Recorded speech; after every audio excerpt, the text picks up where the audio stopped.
Hi, my name's David. And I'm John. And we're the Debt Free Guys, and this is Queer Money. And we believe that there needs to be a voice in the personal finance space for the LGBT community, and that's why we're here. We also believe that there are dreams, and all of us are dreamers, and this show is about helping those dreams come true. So let's go ahead and meet our guests. No, you're trumping me. I'm sorry. I get some time too. This episode of Queer Money is about the financial cost of the extended wooing phase. Gays and lesbians have traditionally waited a little bit longer to settle down, and that seems to be another trend that's happening now with Gen Xers and millennials. So we want to talk about that and what the repercussions of the financial repercussions of that is. Also, just to give you a heads up, next week we are talking gay sex and gay money. So don't forget to go to debtfreeguys.com and subscribe to that because it should be fun no matter what. Our sponsor today is HIV Smart. We want to thank HIV Smart for their sponsorship. We appreciate them and all that they're doing to dispel the myths of HIV. Please visit their website at hivsmart.org. And we will go ahead and meet our guests. Dave, do you want to please give us an introduction of yourself? Okay, I'm Dave Johnson. I'm a divorce lawyer here in town, and I work with the law firm Johnson Marquez. I am their managing partner, and I've been practicing for about 22 years. I started off in the gay and lesbian community, basically handling all types of cases. And I've written a book about relationships, and primarily gay relationships. And so I'm here to talk about the financial implications of those. And what is the name of that book? Yeah, the name of the book here. The name of the book is Looking, Technology's Impact on Modern Relationships. Yes, and it's available on Amazon and anywhere else? Yeah, it's on iTunes, Amazon, it's everywhere. Awesome. I'll put that in our show notes. People can get out there and take a look at it. Absolutely. And Justin, would you please give the introduction? Sure. I am Justin Simon. I'm the senior social strategist and consultant at moneytips.com. I am also on a 5-year running of attending pride parades down in either Long Beach or Hollywood. And I'm the only straight man who was invited to Lesbian Attack's annual festival in West Hollywood. What is that? I get a little nod in my cap. It is when a few hundred lesbians suddenly diverge on what is a standard I guess for lack of a better term, non-sexuality inclined bar and take it over for the better part of a full night and just turn the entire thing upside down. And was a pleasure and an honor to be the only straight guy in attendance. That sounds a lot like Guerrilla Queer Bar that we used to have here in Denver several years ago. Yeah. All right, to go ahead and get things started, I wanted to kind of shake things up a little bit. I know I sent out questions and talking points to everybody to get started, but has anybody on this call made a stupid purchase in hindsight or spend an overabundance of money trying to win somebody else's attention or heart that they want to share that story? I have a story, but I don't want to bogart the whole conversation. I think I've done that several times, and you guys are fully aware of me doing that several times. Thanks to Facebook. Well, I know I had a boyfriend once, and I've only had two. I had a boyfriend once, and at the time when I moved out here, I had a Jeep, which I thought was very practical. But then when I met him and we were going out, I was like, well, I have to buy a new car so I can meet his standards. But unfortunately, I couldn't afford a new car, and so I bought a brand new car off the lot, and I put a down payment on my credit card. So that was probably one of the dumbest things I ever did. Yeah, I think for me, and I'm probably not alone, and especially when I talk to millennials about, long distance relationships, for me, it's been plane tickets. Early in my career and early in my dating, I lived just about in 7 or 8 different states. And so it was a hop around the country. To date is, you're not in a place long enough to develop a relationship. So you go back to your previous one, or maybe you were wooing somebody that you're no longer living near, and so for a while United Airlines and I were the best of friends, but unfortunately that meant my United credit card and I were the worst of enemies. Yeah, absolutely. I never thought about that. With the world getting smaller with social media, you can meet anybody anywhere, and all of a sudden you're attracted to somebody. You have to fly just to see them. Yeah. Well, you'll see on dating apps where the range of people you're looking for is now sometimes up to 500 miles. Oh, wow. And so, you're trying to find somebody to hook up with or somebody to start a relationship with. 500 miles isn't an afternoon drive. Yeah. You are flying. And or if you are doing the weekend drive, that's gas and accommodations and the whole deal. So Right. I think the travel certainly plays into the wooing phase at this stage. Yeah, I don't know too many people I don't know too many people that haven't bought airline tickets, dated somebody more than 500 miles away. I dated somebody in Montreal. It was, that was quite and then, if you have an economic disparity, you end up buying those tickets. Yeah. And so, yeah, that, I think that the dating apps and technology have complicated the financial picture because it adds all of this expense and it allows these long distance relationships. Yeah. Do you think it adds any value to finding a better partner, possibly? Well, your market, your pool is bigger, that's for sure. And so I suppose you have better odds of better aligning with somebody. And that's true with dating apps, is that the relationships that come out of dating apps are actually more stable and last longer than traditional relationships. That's interesting. Well, I think so much of that is you get to screen the person beforehand. I mean, how many bad blind dates, or hey, my buddy or my pal or my girl knows somebody you should meet, or oh, you're into surfing. Well, I know a guy who's into surfing. Meanwhile, there's no other compatible points anywhere along your whole interest level. So online dating and the apps have really said, okay, here are the 10 things you're interested in. Well, we found somebody who likes 8 of them. Right. And they might be 400 miles away, but that might be a better choice of somebody to spend time with. Yeah, that's true. Well, I'm kind of out of the dating pool for a while. So is now the social norm to date online, so to speak, before you transition to face-to-face? 60% of relationships now are coming off of dating apps of one form or another. So that's the majority path for finding a partner now. Yeah. Wow. I should have more gray hair to prove how long that I've been away from the. What are you talking about? Dave, I wonder if that number isn't low simply because there are still some people who think there's a stigma to online dating and don't want to admit that that's how they're doing it. But other than going to your local bar, which you don't even see, and I live in a place called Hermosa Beach, California, very active community, young community, a lot of bars and restaurants, and it's not like there are singles nights. So if you're going out, you're hoping you meet somebody. At least on the apps and on other options, you're getting somewhat of a chance of saying, okay, well, they're looking for somebody, I'm looking for somebody, and we have at least a certain number of minimal things in common. Right. Well, that's the name of the book, Looking. But I mean, you're right. You can kind of go through an interview process, a sober interview process with a dating app, and it can last over several days, where you can kind of winnow the candidates before you actually go and jump on an airplane or buy them a plane ticket or something. So yeah, I think that, I don't know, the 60% number, I think that was a 2012 survey. But what happened was it reached a tipping point where it used to be where people who used apps to date were in the closet, really. They didn't want to talk about it. They wouldn't share that information with anybody. But now you see them at the gym, and they're holding pictures up for each other like, hey, look who I found. So it's now come out of the closet. Yeah. So I guess that's evolving just like everything else does, huh? Right. Yeah. It's no longer you only have the one good Facebook picture or the one profile picture, because you can really explore to a certain degree. It depends on how much somebody opens up. You can explore a lot more of their life, what's available or what they're willing to open up. And I guess if they're not willing to open much up, then it maybe is an indication that they're trying to hold something back, or that maybe you're not the right one. So, but most people intentionally holding you back from you. Most people on Facebook only post like the positive stuff. So you're still getting a one-sided picture of that. That's true. Right. So you can't trust everything on what you're reading online. Right. I've been told.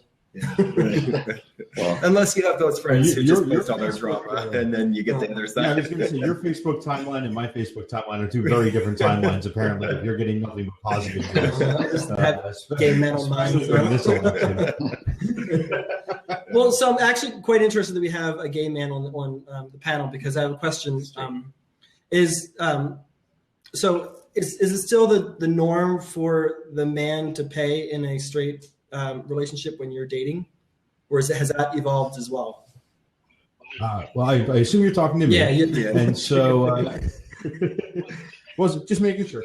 I think the kind of rule of thumb is it still demands responsibility to pay for the first date. And then after that, it's more of a toss-up. We did a survey, not money tips. I don't want to say this was a money tip survey. This was for another client that we were working with. It was more in the relationship and sex advice world. And it was a survey. We asked about 100 people, which is a small number, but we were just trying to get a concept of, how many dates do you go on before you consummate the relationship, in essence. And the thing we were most surprised by was the number of women that said after the second date. And I only bring that up because they said by that point we know if we like them or we don't, and it's a tipping point. If the fun is good, then we're in, and if the fun is bad, we're out. And so generally the man will pay for the first date, and there's this kind of belief if you enjoyed the first date a lot of times the man will pay for the second with the anticipation that maybe his date is going to get drinks afterwards if they continue to go out. Sure. And then, from there on, I find it's a combination of economic situation. If one makes significantly more than the other, I was doing very well and was dating a first-year teacher. And so the disparity was fairly large, and I felt bad making her pay for, anything, given that, she had to pay for pencils for her classroom. Right. The flip side being that after, 5-6 dates, you also want to date somebody who is financially and fiscally responsible for themselves, and they've got to be able to pick up a meal here and there as well. Right. Yeah, I do think that you're dealing, and when we talk to millennials about money, there's a lot more going Dutch, because there's a feel of, well, I'm an independent woman, I make my own money, I make my own career, and I am not bound by the belief that it is chivalrous for a man to pay. It's almost sexist for a man to pay. And so there's an interesting dichotomy where the man wants to still hold on to that traditional male role in the first date or early in the dating process, and the woman is saying, no, you need to see me as an equal from minute one, right. And that includes financially. Yeah, that's very interesting. Yeah. Again, we've been out of the dating world for a long time, and especially with some of girls, our close friends. Yeah. So, is there a correlation in the gay community, gay and lesbian, I should say, community, and who pays and how is that decided? I mean, I just assumed that I made David pay for everything we started, but there was bring up pieces that I'm even though I had a part-time job and was going to school, and he was working full-time. Well, yeah, I mean. I don't have any studies on it, and I can only, talk from personal experience, but it's the person with money that pays, usually the first date. And it's kind of unusual, I think, that expense would be shared. It's just a role that the person with the cash kind of adopts. Well, how do you know who has the most cash or who has the most cash? I mean, I think that's something that you covered before you get there. Like, what's your job and where do you live and what kind of car you drive? How did you get here? I mean, I think that there's tip-offs and cues as to the economic, situation of each party. They could be completely false, right? Right. But the perception that they throw off generally leads to who picks up the bill, I think. Mm-hmm. It's interesting. I say that. Sorry to interrupt you guys. Just one more thing that's interesting is you'll see a lot of lack of commitment, even to first dates now, where people only say, well, why don't we meet for drinks? Because if it's not going well, they want to get out. They don't want to stay for a full dinner. They don't want to stay for, a whole night. And being that it's, hey, I'll buy a round or two of drinks. And if it's going well, then maybe we'll have dinner and see who splits the bill or who pays for the bill. But we live in such a reactionary, Snapchatty society. Yeah. That those who are dating don't even want to give it a full meal to see if they like somebody. Yeah, was it a Yelp study that you said that you found? It's interesting you say that, Justin, because I found something on Yelp today that was saying that Yelp members recommend, let me see if I can find this here, they recommend starting off that way, that you start off with paying a lower amount on the first few dates as a way of kind of testing the waters as to whether or not this person is worth the investment, and then working your way up with how much you're willing to pay on a date. So maybe the first date is for a cup of coffee, and the second date is maybe for a drink, and then after that maybe it's appetizers or something like that. And it's not until maybe the third or fourth date that somebody's willing to put down $50 or $100 on a meal or something like that. And I guess to a certain degree, it kind of makes sense in a lot of ways. We kind of do that in the rest of our lives. We kind of inch into things. We test the waters with various things, and maybe that's the way more and more people are doing that. I guess there's two ends of this spectrum. Sometimes you think that there's some individuals who want to go big at the beginning and really impress, and then there's others who want to be a little bit more cautious. I'm going to post that information about that, Yelp. Dave? Yeah, I two things. One, I don't think that the traditional paradigm of dating is surviving very well. I don't think that's the primary way that people meet anymore. And I don't think that there is such a thing as a first date. I think that people are meeting each other at dance clubs or at parties or online, and they're not saying, let's go to dinner. I mean, they're saying, come on over. Right. And I mean, true. I think that is the becoming the norm. And so traditional dating is not, I mean, it's just fading away. The other thing is the buying the dinner. I understand that probably there is a group of people that would want to baby step into spending money on somebody, but there's also the converse, and where the person really wants to overwhelm and impress the date, and spends too much on the dinner, or spends too much on whatever the first thing might be. And so I've definitely seen that, and I've done it myself, where you really want to impress somebody, so you take them someplace really nice to start off. I mean, you only get, what's the saying? You only get one chance at first impression. So, it's true. 4.3 seconds online or something like that. Right. It's pretty quick. Oh, that's the second picture. No, we're out. We've already Loser. You know what? Pictures. Edit our pictures. No, but Dave, that's a really interesting point. Is that if you're going into a relationship already saying, I'm going to spend big, I'm going to splurge on that person, does the second date then become a letdown? Right? Is it almost like you're showing your true colors? Okay, so you dropped $400 on me for 2 tickets to a show and this fancy dinner and some wine, and now we're at Chili's for our second date. And don't get me wrong, a nice Chili's margarita is a lovely thing, but the disparity between the two, I wonder if that's not insight into a thought process and into a financial approach that actually may scare some people off, that you did too much and then too little. Yeah, that's true. That could be. I guess. Anybody have any experience with that? No pun intended, but you blew your wad on the first date, and now you're done. We have our first ever. Thanks, David. You're done for the month, and you can't afford to take them out on any more dates until paycheck comes around or something like that. I mean, it could be, you've set unreasonable expectations that you just can't sustain. Your wallet is not going to be able to take them to, north every night for dinner. It's just not going to work. So that leads me to my next question: Is there a motivation to being the one who, aside from the obvious, I guess, but to be the one who pays and impresses the other? What's the motivation for that? Yeah, what is the real reason? You come from the straight perspective. You think of the historical or the traditional way. It was kind of the man's job, like you said, Justin. Right. The man steps up and pays. But why would it be? What would be the motivating force behind in a same-sex relationship? Why would somebody do sex? Well, right? Yeah. It's probably the same for straight relationships too nowadays. Yeah, but yeah, that's true. I mean, outside the context of like a first date, okay, so I asked this question to somebody that we know that's very, very wealthy one time at lunch. And I said, how do you do this? Because you've got all this money and you're not going to find anybody that's your equal. It's just going to be impossible. And so how do you manage that relationship? And he said, he was very blunt about it. And he said, look, I enjoy my lifestyle and I want to share my lifestyle and I don't mind paying for somebody else. I don't want to go eat at McDonald's, right? Yeah. So I'm going to take them to someplace nice, and we're always going to go someplace nice. And if they can't afford it, then I'm going to pay for it. But he did say that the way that they would divvy up their expenses, which I still don't know how they would do it, but that they would do it in proportion to income, because they were a couple. And for example, let's say they went to Iceland to go stay at the Ice Palace for a week straight. They would divvy up the cost of that trip based on what the relative incomes would be. That's interesting.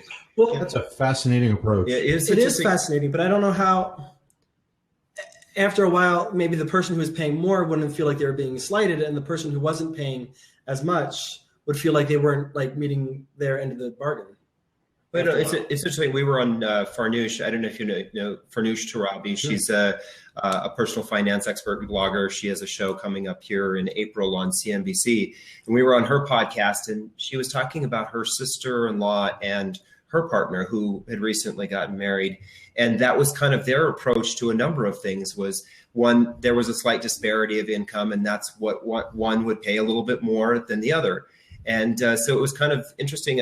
It is an interesting approach of saying you're responsible for what you're responsible for. We want to still have fun.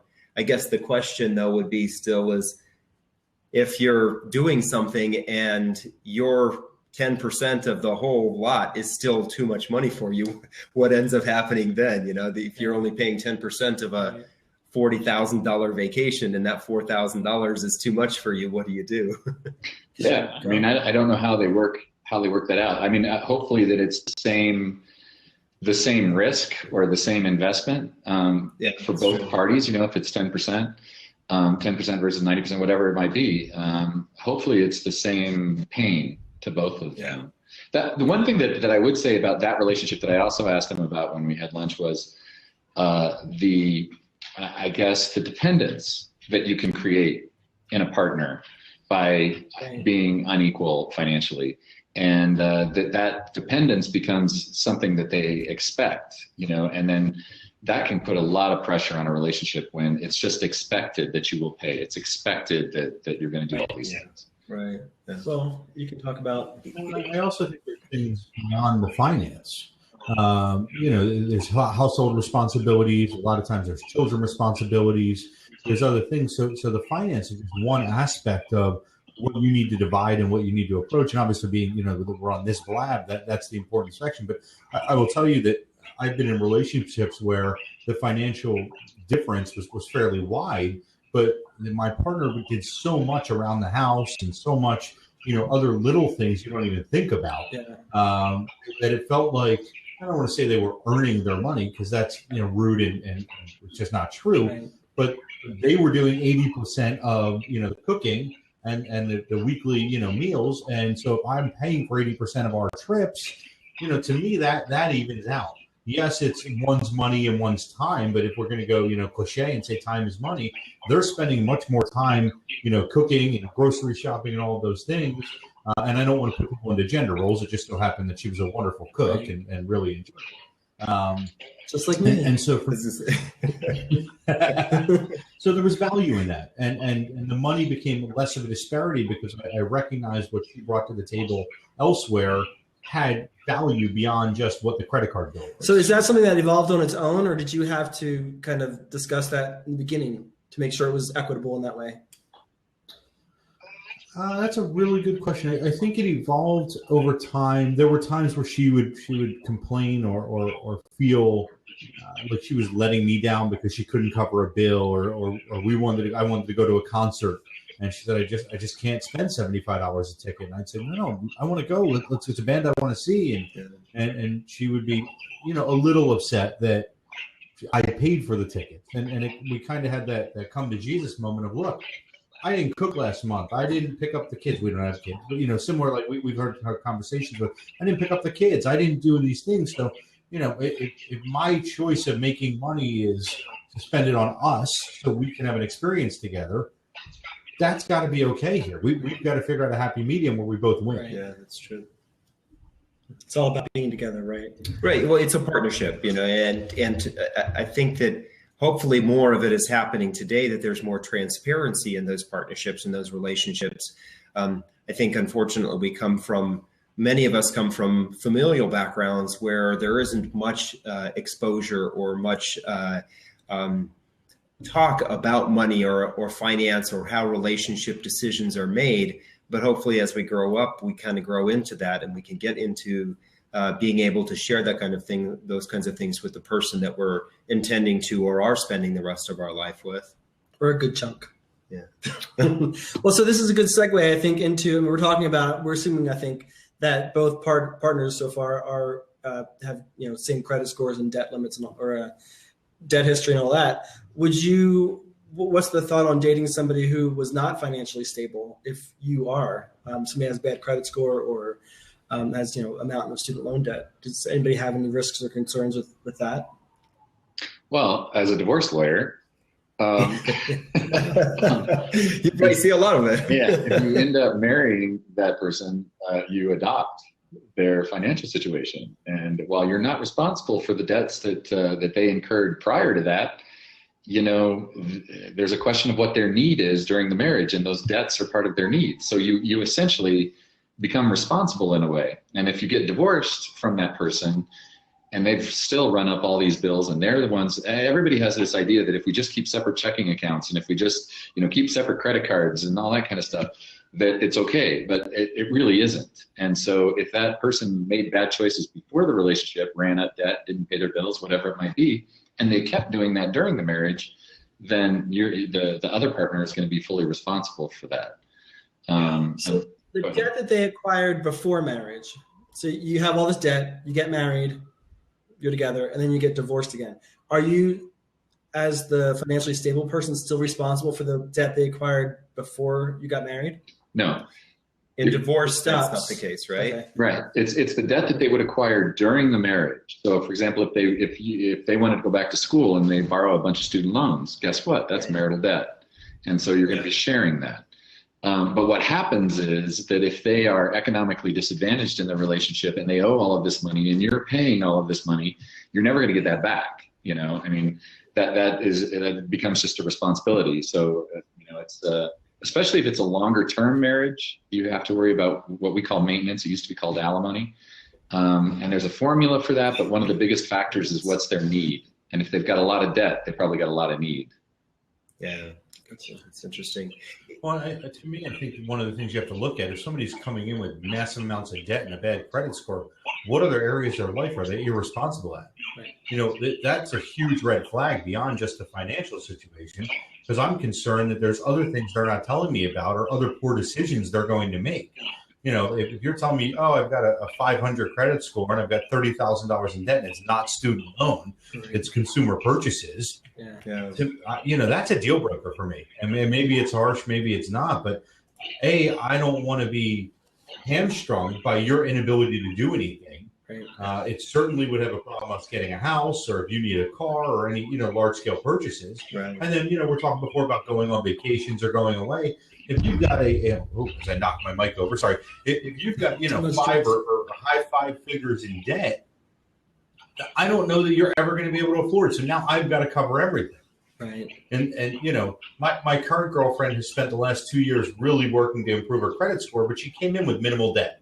When our relationship started, it was like $2,000, which to me is nothing, right? That's not ever going to stop any relationship. But if she had said I have $25,000 in debt, that we're probably not dating today. Yeah.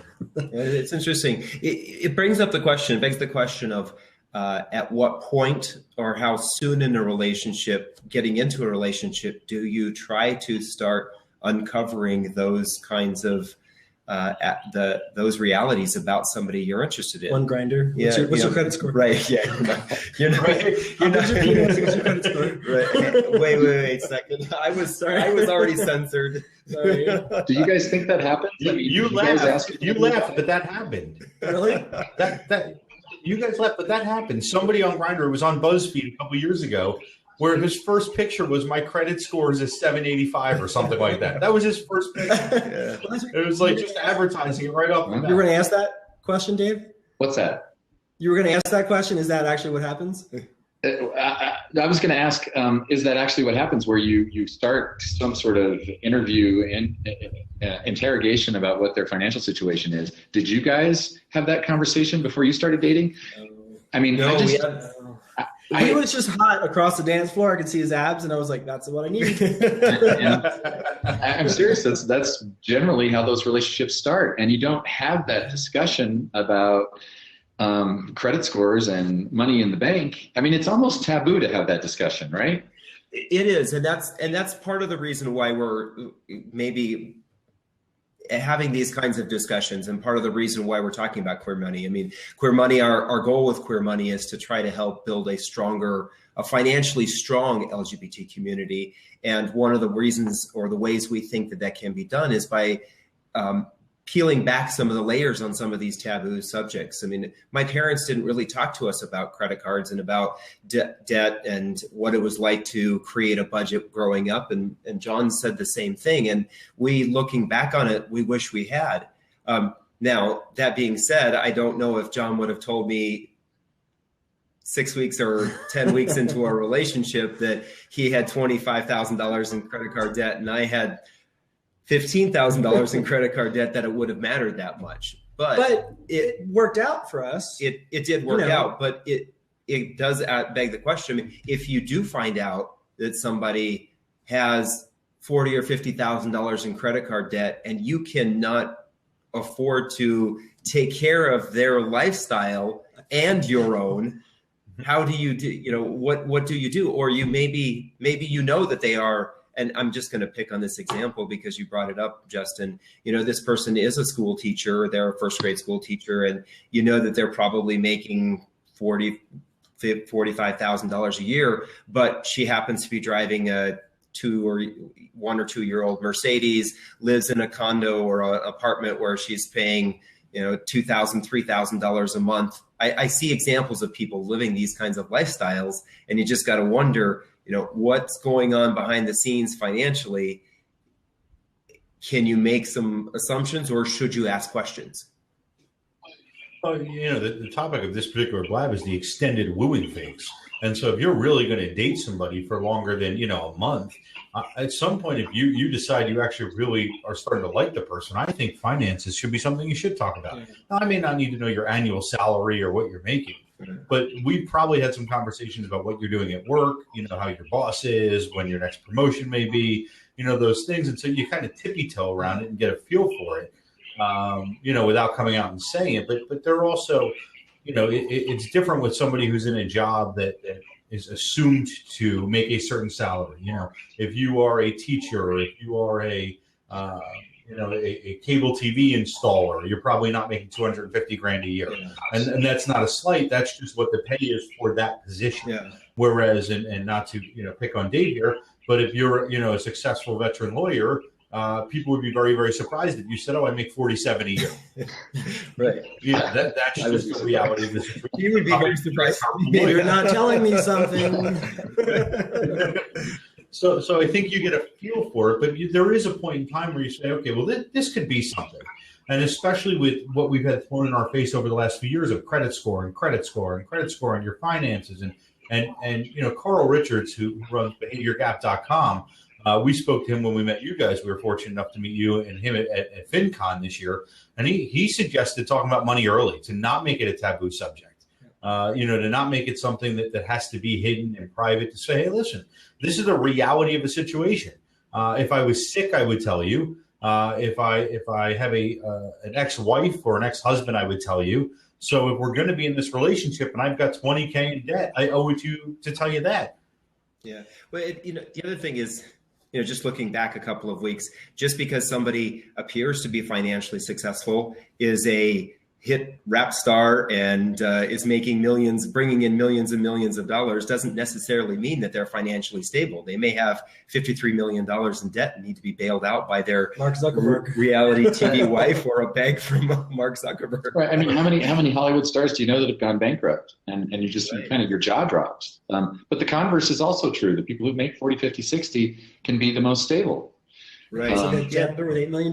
Right. Yeah. There was that story last year, I think it was, or maybe a year and a half ago, of the janitor who passed away, and he gave $6 million to a library and a school, and everybody in town thought he was dirt poor.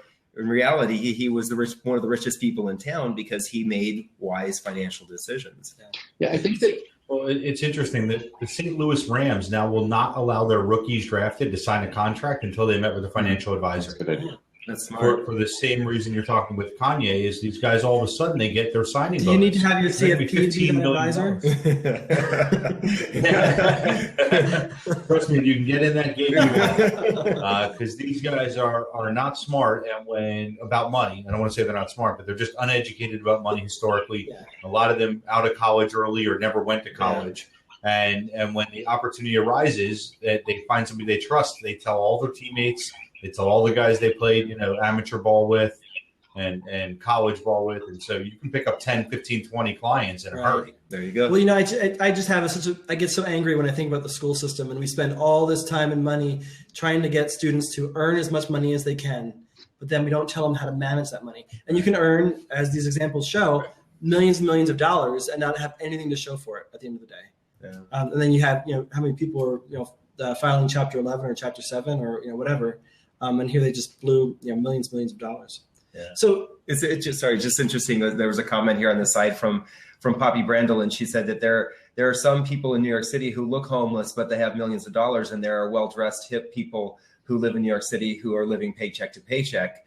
You know, it is kind of interesting, and there's a dichotomy of lifestyle and what people earn, and it is interesting that so many people feel the need or are compelled to live up to a lifestyle. And I'm sure this very much happens in the dating world. I mean, I've been removed from it for a little over 12 years now, but there is this need, or you feel compelled to tell people that you are successful. Nobody wants you if you're not considered successful by the world standards. Well, sure. Right. And I mean, and particularly in our community, in the gay and lesbian community, right?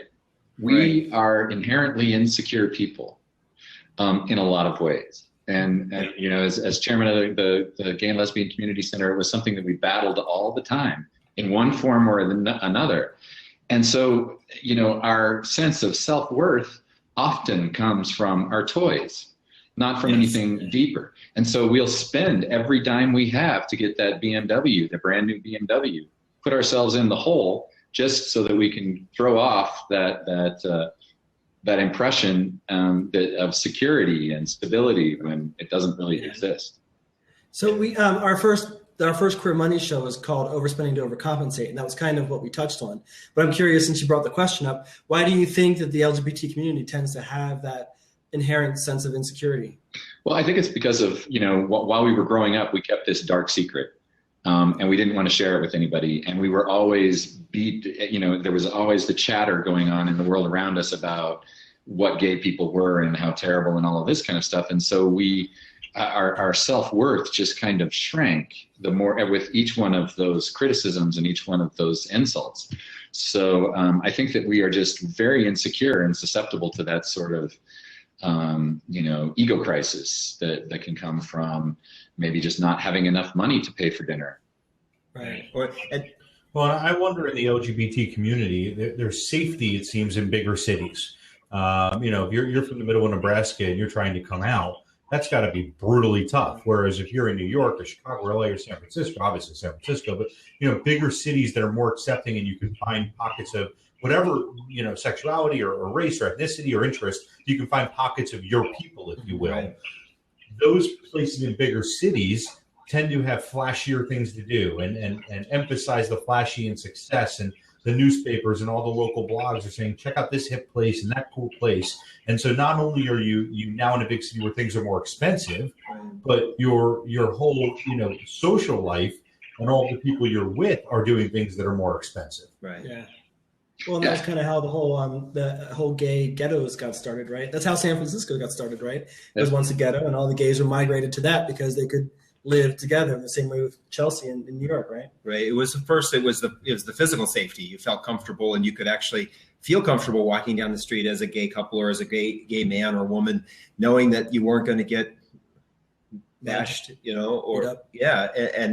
and it's interesting, one of the articles that we talked about last week about coming out at work, it's those cities that have attracted people from the center of the country. Those individuals who want to be successful have been attracted to those coastal cities that have large LGBT populations. And because of that, those cities have benefited because those individuals have gone there and started companies. Yeah. Whereas they didn't feel comfortable starting a company because they didn't feel confident as a gay leader living in a particular city and maybe in the middle of Nebraska or Kansas or in a state where they knew that if they were to fight for gay rights, they probably would have their business shut down. Well, that was one of the points I made in my book, was that San Francisco in particular drew in this group of gays and lesbians who were very tech savvy because that was how they communicated. That was how they found dates. So the city became inundated with a class of people that was highly skilled at technology.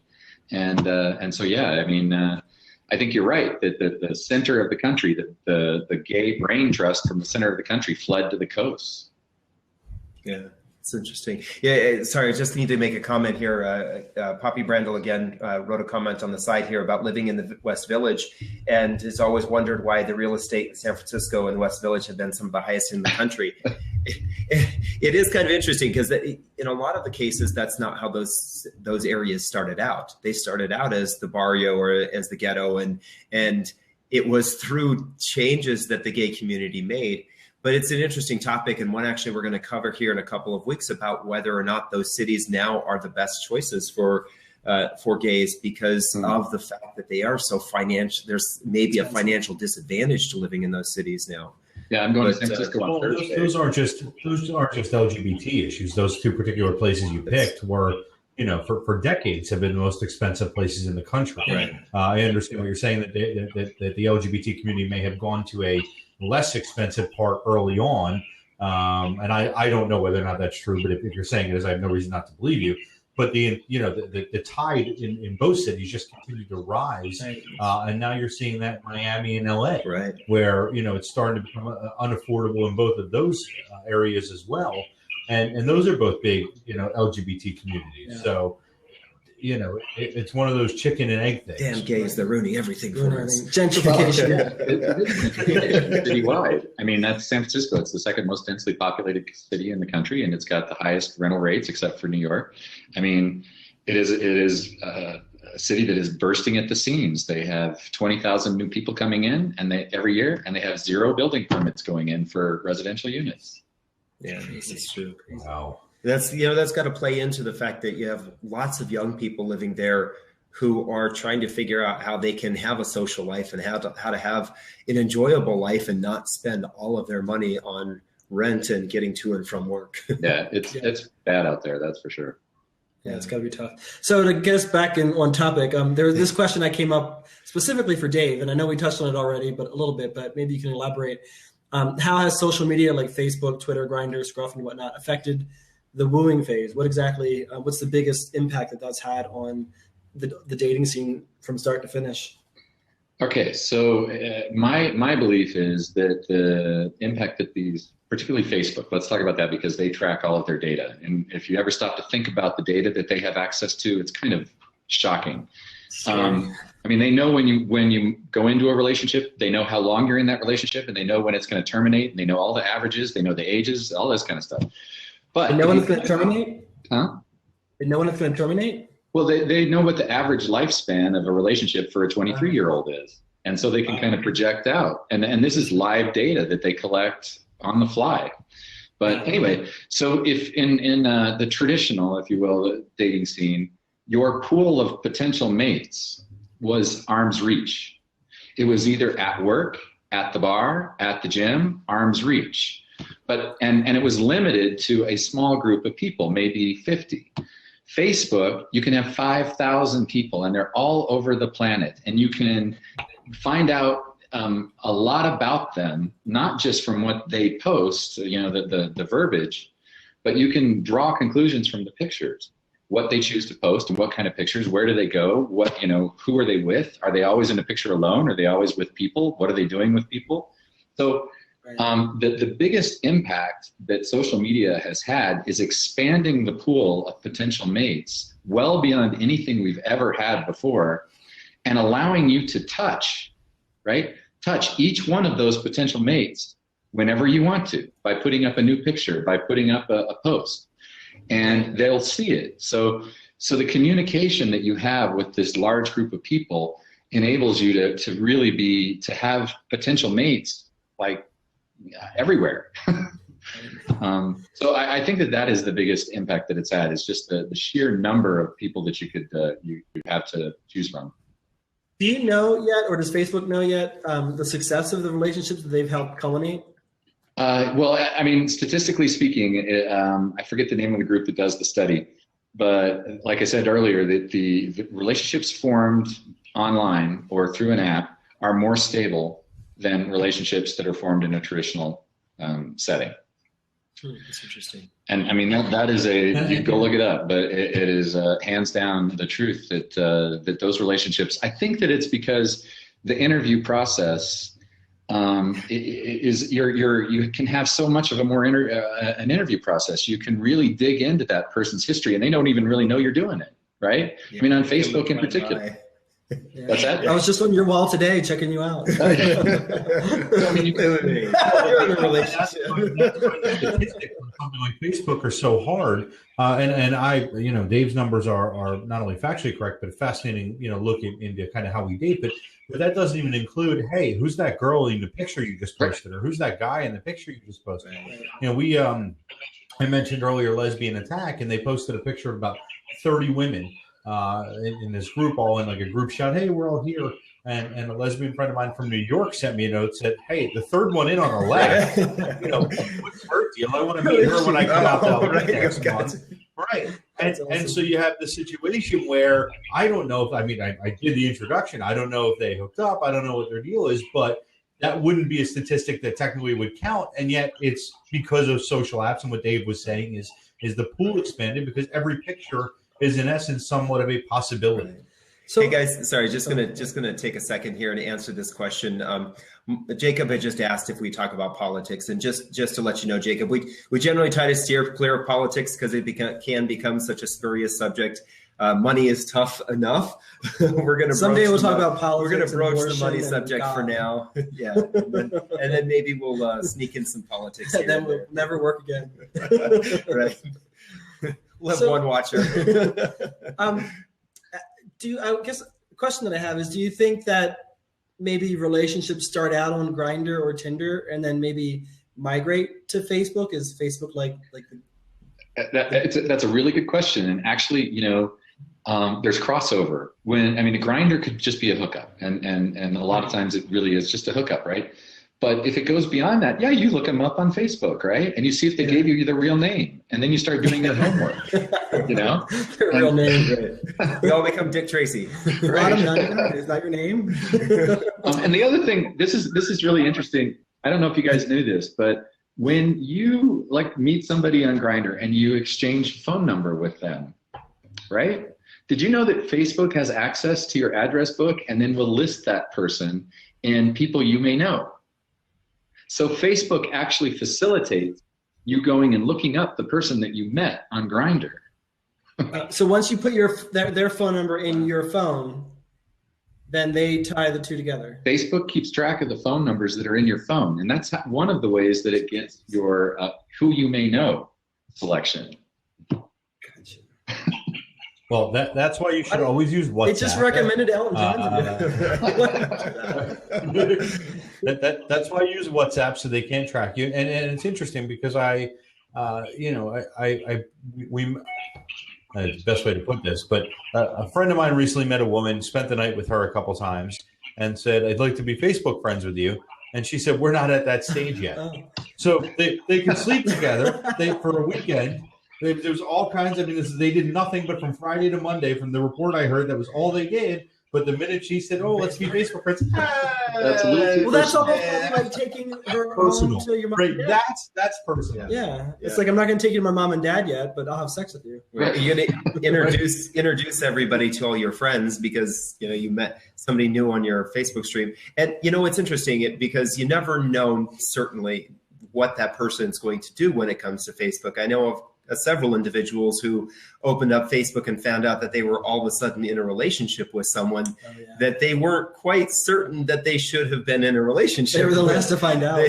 They maybe had gone out on a couple of dates, but now they were happily married. Well, maybe not that much, but you know what I'm getting at is all of a sudden you find out you're in a relationship and that it wasn't necessarily a conversation that you've had.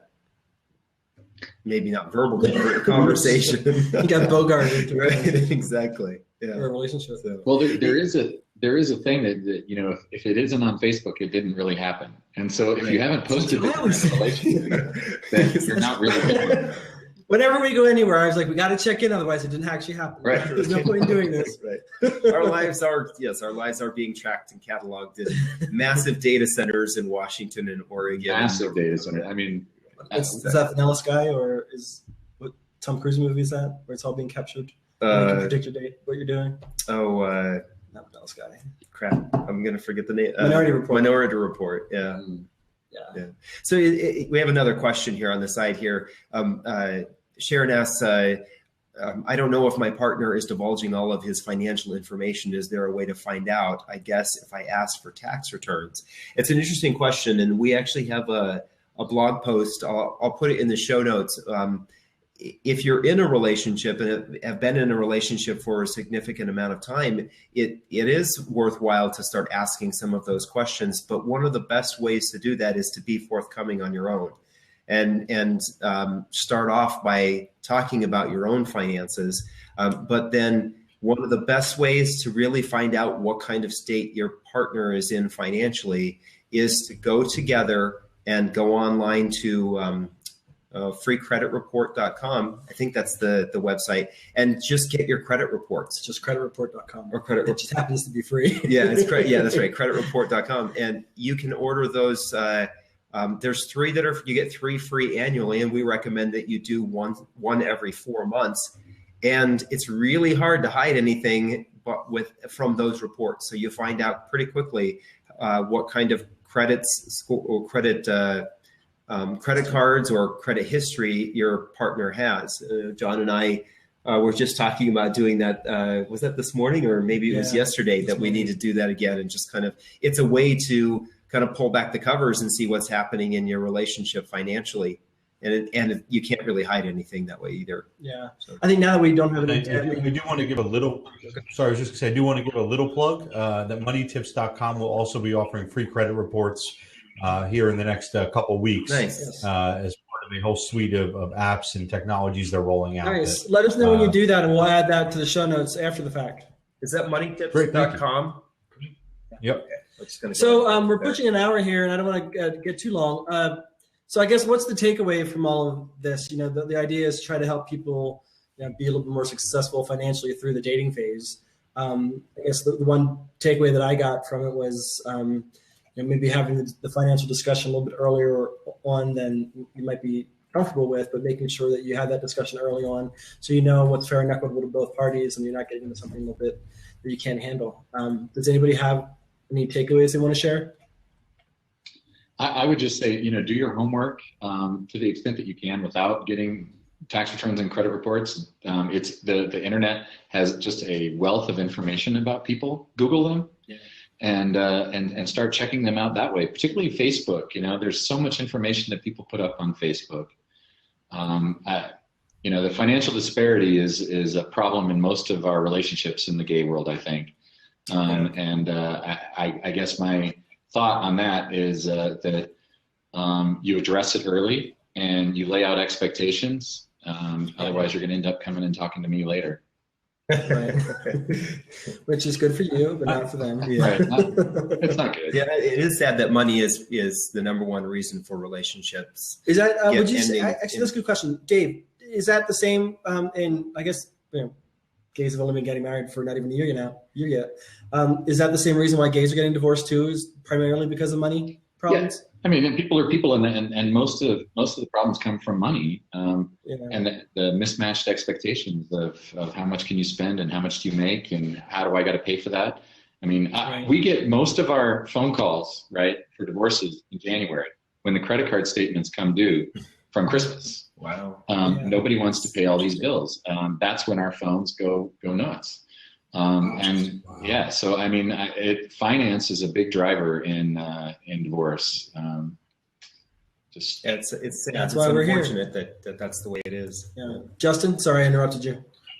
No. And that's a fascinating. What Dave just pointed out about January is really eye-opening.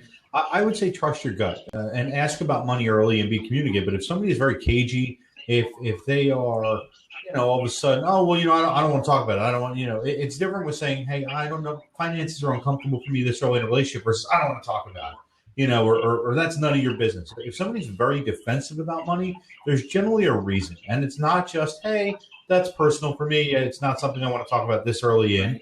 I certainly wouldn't bring it up on a first date or probably even a second. By the time you think you're, third, fourth, fifth, and you this may turn into a relationship, I'd at least like to know. Are we on the same page? Because if we are going to do this, and I could be wrong. I know we're talking about an extended wooing phase, and my wooing phase was 12 years, so I'm, really extended. How much does that cost? Yeah, that's expensive. Dollar sign. I was very fortunate that my work at the time was flying me into her city every other weekend. So otherwise, I'd be talking to Dave about my debt load and how to but I think if you trust what you see, and believe that if somebody's willing to talk to you about finances, they're going to be willing to talk to you about other things, and that's how relationships work. And if they're cagey and hiding things, then that's just the tip of what they're going to be cagey and hiding about, and that's not going to be a healthy relationship for you. Right. That's interesting. It's great. Yeah. Yeah. I was just going to add one of the things that we didn't really talk that much about was how to woo at in an economical way. And it's interesting. I'm a part of several large Facebook groups, LGBT Facebook groups. Wow, that's hard to say. And we're talking over 40,000 members. And I did kind of an unscientific study, and I asked individuals, what would you think if you were out on a date and the person you were with, who you thought was very well off or very successful financially, and you were on the date, a dinner date, and they said that they were going to pay for dinner, and then after that they whipped out a coupon or Groupon or something like that, and I was surprised that more than 80% of people either said it didn't matter to them, or even more than 60% of people said that they were impressed that this was most likely the way this person got to where they were financially. And so we may think, and like you said, Dave, we live in a community that is, we have to impress or pull off that we are financially successful. Well, there are people out there who part of the way you could impress them is by actually being a little bit economical about your money, because maybe saving 20% on a dinner here and there is what's going to be able to allow you to take them with you when you go to Iceland and stay in the ice castle, or PV and go to the beach in Puerto Vallarta or something like that. Twice in 1 month, Dave. Yeah. I saw that. It was a stressful month. Well, my girlfriend says she's a saying, she says, saving is sexy. And I think that kind of plays into that. If I'm going to get the same meal and I can get it for $25 as opposed to $35, why would I pay $35? That's my $10. Why am I giving it away to somebody else if they're willing to give me the exact same experience for $10 less? And if you do that all the time, suddenly you're looking at $500, $600, $700, $800 at the end of the year. Is it a ton of money in the grand scheme of things? No, but it's a really nice weekend away. Right. Yeah. And it allows you to reconnect. I also think if you live in any one of the top 100 size cities in this country and you can't find a free or inexpensive fun thing to do, you're not looking. Right. Because every weekend, every night is some sort of show or event or opening or where people are just trying to generate buzz, and they're going to let you in for free, or they're going to let you in at a huge discount. If I can see the Anaheim Angels, and I'm a baseball fan, they put tickets on Gold Star. The same seats other people are paying $45 for, I paid $16 for. Right. Well, it comes back to, again, why am I paying Mike Trout's salary if the Angels aren't requiring me to do so? That's true. Half those words, I don't even understand what you just said. There's a ball and a bat and a stick. You're halfway home. Oh, he gets baseball. So, David and I want to thank you both for joining us today. We really appreciate it. If you haven't been to Money Tips, please check out what Justin and Michael are doing over at Money Tips. They do a lot of great work. They actually have a very great video of two guys named Jeffrey Guys over there. And then also we want to thank Dave Johnson for being on our show. Please check out his book on Amazon. It's called Looking: Technology's Impact on Modern Relationships. And if you have not already done so, please subscribe to next week's Queer Money, which is called Gay Sex, Gay Money. And we'll talk about David, get up on it. We'll talk about the financial consequences of money in a gay sex world. So thank you, everybody, for joining us, and we will talk to you later. See you next week. Just want to make sure we, again, thank our sponsors of the show, the HIV Smart, who, again, are dispelling some of the myths around HIV. Check out their website at hivsmart.org. Yep. Thank you. Thank you. Thank you. Thanks, guys. We appreciate it. Good night. Night.